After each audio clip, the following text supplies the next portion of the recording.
Please be seated.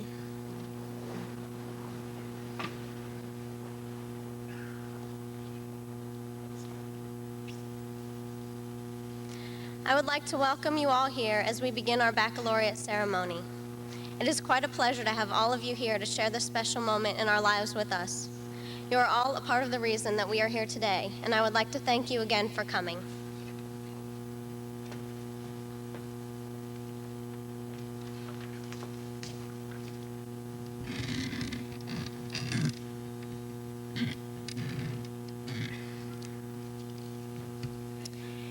A beautiful, clear, sun-filled morning is the scenario.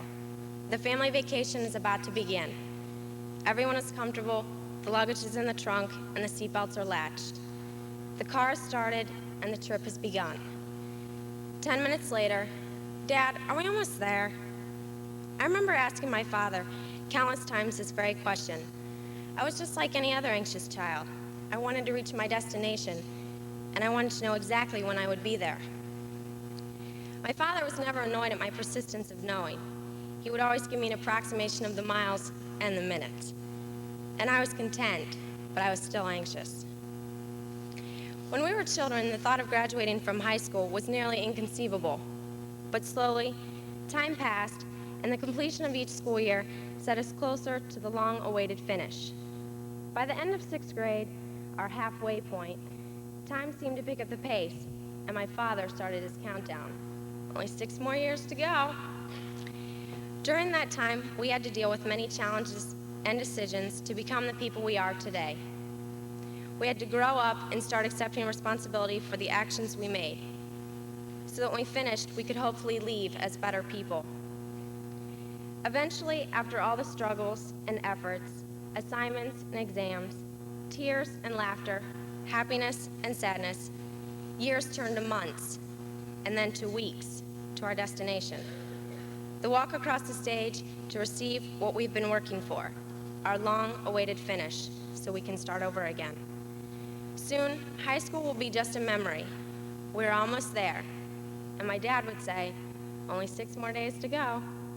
And I would be content, but still anxious. When First I Came Here, by Edward Thomas. When first I came here, I had hope. Hope for I knew not what. Fast beat my heart at sight of the tall slope or grass and yews, as if my feet, only by scaling its steps of chalk, would see something no other hill ever disclosed. And now I walk down it the last time. Never will my heart beat so again at sight of any hill, although as fair and loftier.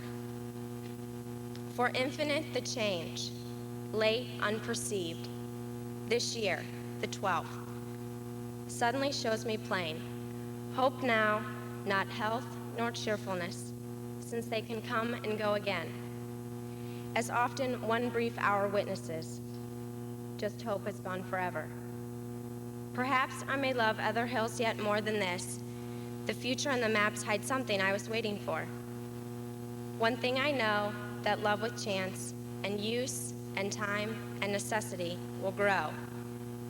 And louder the heart's dance at parting than at meeting be.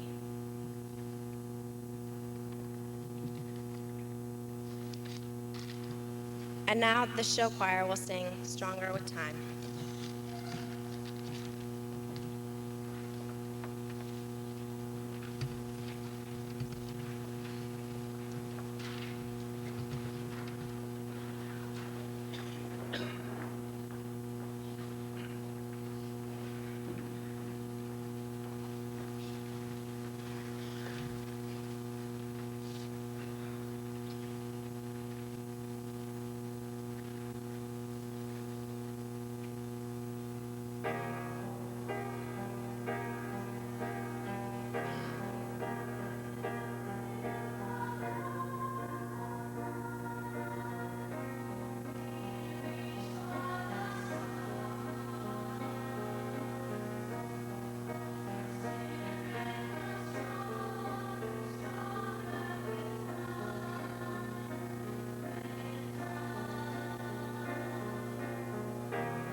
can't speak with the hat on, I'm sorry.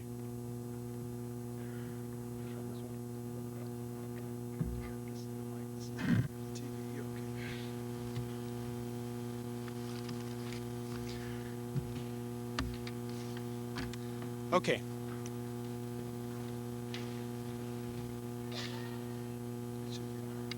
I think you gotta get closer. You're on this. I'm sorry. Earlier on this week, my mom asked me about my speech. She wanted to know what it was about. And when she asked me, I was a little evasive, partly because I was tired, partly because I didn't know what it was about. I hadn't written it yet. And you know when your parents get into that mode where they're asking you questions and they're trying to lead you to the answer they want to hear?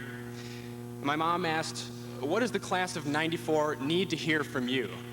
I thought, nothing. I've noticed in recent years, people tend to come up here during baccalaureate and during graduation and tell you, in essence, how to live your life. They say you must continue learning. Your learning doesn't end in high school. And that's not necessarily true. They say you have to be true to yourself. That's not necessarily true either. You really don't have to do anything. I'm not here to tell you how to live your life for two reasons. I'm not qualified to do that. I don't really know how to live my life yet, and I can't understand you guys well enough to tell you how to live yours. And second, if I did that, you'd be bored. I can stand up here and give you the secret of life if you want, and if you're bored and you're not paying attention, it's not going to do you any good. So I figure the best I can do with this speech is to keep your attention. And if I tell you something valuable along the way, that's just an added bonus. In essence, I'm not going to talk to you about shoulds or oughts or any other kind of command. I'm going to tell you straight just what I feel about this class. I'm basically here to tell you what I think makes us special. Okay, let's admit it. The basic truth, we're not the smartest class ever to come through this high school. We're probably not the most athletically talented, and we're not even the best looking. Okay, maybe I'll give you that one. But there's something else. There's something there that really makes us different. There's something special that sets us apart from all the other classes that have come through here or will ever come through here. Now, Mr. Polly probably doesn't want me to talk about this, but Thursday night when we camped out on the football field, I was with a bunch of guys that, some of which I've never spoken to in my life. Some of the guys I've really disliked since middle school. But to be frank with you, I got along with all of them perfectly. I even had some good conversations with a lot of guys that I still don't like. We really had a good time out there. I mean, we were freezing, we had no food, but we still had a good time. This has got to tell you something. There's something between us. It's not really tangible, and yet you can't ignore it. There's some kind of force between us that binds us and makes us unique. For all you physics students, there's some kind of pi meson there that joins us all together. You guys probably don't remember that. I was trying to think of some name for this force. When I thought about Star Wars, you guys remember that? It was a long time ago. And I thought, you know, it was a simple name. It worked for Yoda. Why shouldn't it work for us? We'll call it the Force. Pretty creative. Okay, I see it on the faces. Some of you guys are already tuned out because you think, yes, I'm talking about God, even though this is not a religious service. I'm really not talking about God. As most of the show choir will tell you, I'm pretty much opposed to traditional religion. The traditional view of God is of an external force. And what I'm talking about, this force that I'm talking about, is something that we have created ourselves and that we perpetuate between each other. This force is a real power. It combines our own energies, our personalities, and our life force together into a dynamic, unstoppable team effort. This force is created by us, and it acts through us to our own ends. We decide what it is and what it does for us. And when one part of the group does something, the amazing thing about this force is that he or she has the unconscious help and support of the other 280-some members of the class. Again, I say that this force is not God, or at least I don't think it is. God is believed to be an outside power, and we, the class of '94, are the sole creators, distributors, and beneficiaries of this phenomenon. Now, you guys remember, go back to Star Wars, when Yoda told Luke to lift the X-Wing fighter out of the swamp, and Luke says, yeah, I'll try. And he was kind of doubtful. And Yoda says, no, try not. Do or do not. There is no try. This force is not a halfway deal. It's all or nothing. If one member of this group, any one of you guys, holds back on it, the whole group suffers. It's got to be all together. We are a unit and a team, Every member here is vital to the team effort. Now for the bad news. As I've said, this force increases in strength towards graduation, so it also fades afterwards. But it's never truly gone. Now, if I get a call in the middle of the night that says Joe Schmo is in trouble, I'm probably going to hang up. But if he somehow gets out the fact that he's a part of the Wadsworth class of '94 before the receiver hits the wall, I'm going to be right there to help him. That's part of the force. I'm adding my help to this person. This force is intangible. You can't touch it, you can't throw it, you can't eat it. But you can see it on every face on this floor. I know I can. And that's why we're special. We've got our unique force. We are a unit and a team. That's what makes a class of '94 special. Have fun graduating, and may the force be with you.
don't have anything written down on paper, but after listening to everything, I'm motivated to say something out of my heart. The final pages of a chapter in our life are being turned right now, and I'm so excited. And I want to remember all the things we've done together, and I want to thank you for sharing your friendship with me, for sharing your gifts with me, and for sharing your love with me. And as I choose my path down life, as all of you are about to do, I want to remember all the things we've done together, and I just want to thank you for making these the most special 4 years that I've had so far. The Road Not Taken by Robert Frost. 2 roads diverged in the yellow wood, and sorry I could not travel both and be one traveler. Long I stood, and looked down one as far as I could, to where it bent to the undergrowth.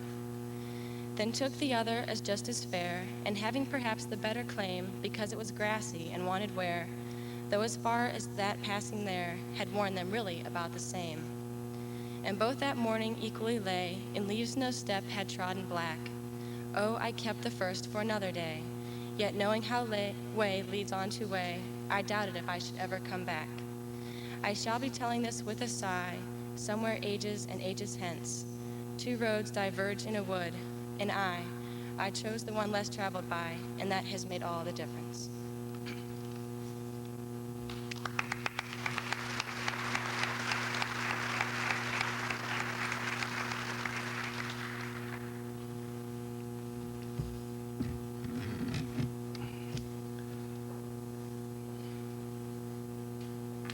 As Al did before me, I won't attempt to read and perform a balancing act at the same time. Good evening.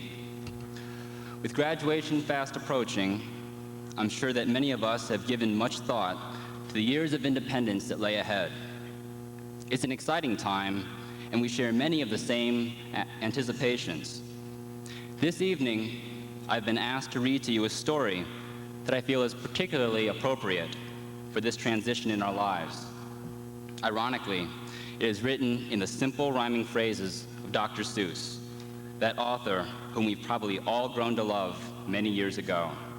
And the title of the book is Oh, the Places You'll Go.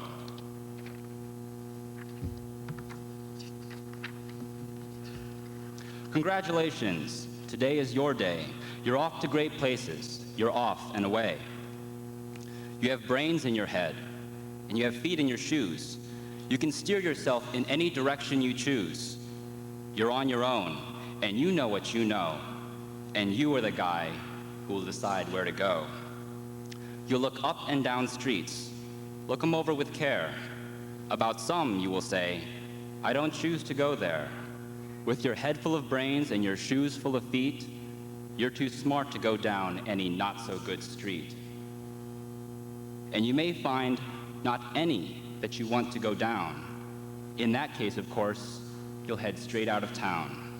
It's opener there, in the wide open air. Out there, things can happen, and frequently do, to people as brainy and footsy as you. And when things start to happen, don't worry, don't fret. Just go right along, you'll start happening too. Oh, the places you'll go. You'll be on your way up. You'll be seeing great sights. You'll join the high flyers who soar to high heights. And you won't lag behind because you'll have the speed. You'll pass the whole gang and you'll soon take the lead. Wherever you fly, you'll be the best of the best. And wherever you go, you will top all the rest. Except when you don't. Because sometimes you won't. I'm sorry to say so, but sadly, it's true that bang-ups and hang-ups can happen to you. You can get all hung up in a prickly perch, and your gang will fly on. You'll be left in the lurch. You'll come down from the lurch with an unpleasant bump, and chances are then that you'll be in a slump. And when you're in a slump, you're not in for much fun. Unslumping yourself is not easily done. So you will come to a place where the streets are not marked. Some windows are lighted, but mostly they're darked. A place you can sprain both your elbow and chin. Do you dare to stay out? Do you dare to go in? How much can you lose, and how much can you win? And if you go on, should you turn left or right? Or right and 3/4, or maybe not quite? Or just go round back and sneak in from behind? Simple it's not, I'm afraid you will find, for a mind maker upper to make up his mind. You can get so confused that you'll start into race down long wiggly roads at breaknecking pace and grind on for miles along weirdish wild space, headed, I fear, towards that most useless place, the waiting place. For people just waiting for a train to go, or a bus to come, or a plane to go, or the mail to come, or the rain to go, or the phone to ring, or the snow to snow, or waiting around for a yes or no, or waiting for their hair to grow. Everyone's just waiting for a fish to bite, waiting for the wind to fly a kite, or waiting around for Friday night, or waiting perhaps for their Uncle Jake, or a pot to boil, or a better break, or a string of pearls, or a pair of pants, or a wig with curls, or just another chance. Everyone is just waiting. No, that's not for you. Somehow you'll escape all that waiting and staying. You'll find the bright places where boom bands are playing, where banners flip-flapping once more. You'll ride high, ready for anything under the sky, ready because you're that kind of guy. Oh, the places you'll go, there's fun to be done, there are points to be scored, and there are games to be won. And the magical things you can do with that ball will make you the winningest winner of all. Fame. You'll be famous as famous can be, with the whole wide world watching you win on TV. Except when they don't. Because sometimes they won't. I'm afraid that sometimes you'll play lonely games too. Games you can't win, because you'll play against you. All alone. Whether you like it or not, alone will be something you'll be quite a lot. And when you're alone, there's a very good chance you'll meet things that scare you right out of your pants. There are some down the road between hither and yon that can scare you so much you won't want to go on. But on you will go, though the weather be foul. And on you will go, though your enemies prowl. And on you will go, though the hacking cracks howl. Onward, up many a frightening creek, though your arms may get sore and your sneakers may leak. On and on you will hike, and I know you will hike far, and face up to your problems, whatever they are. You'll get mixed up, of course, as you already know. You'll get mixed up with many strange birds as you go. So be sure when you step with care and great tact, and remember that life's but a great balancing act. Just never forget to be dexterous and deft, and never mix up your right foot and your left. And will you succeed? Yes, you will indeed. 98.75% guaranteed. Kid, you'll move mountains. So be your name Buxom, or Bixby or Bray, or Mordecai Alley von Allen O'Shea. You're off to great places. Today is your day. Your mountain is waiting. So get on your way. Indeed, our mountains are waiting, and it won't be long before we all have to get on our way to move them. Fellow classmates, I wish you all the best in all of those places that you will go. Thank you.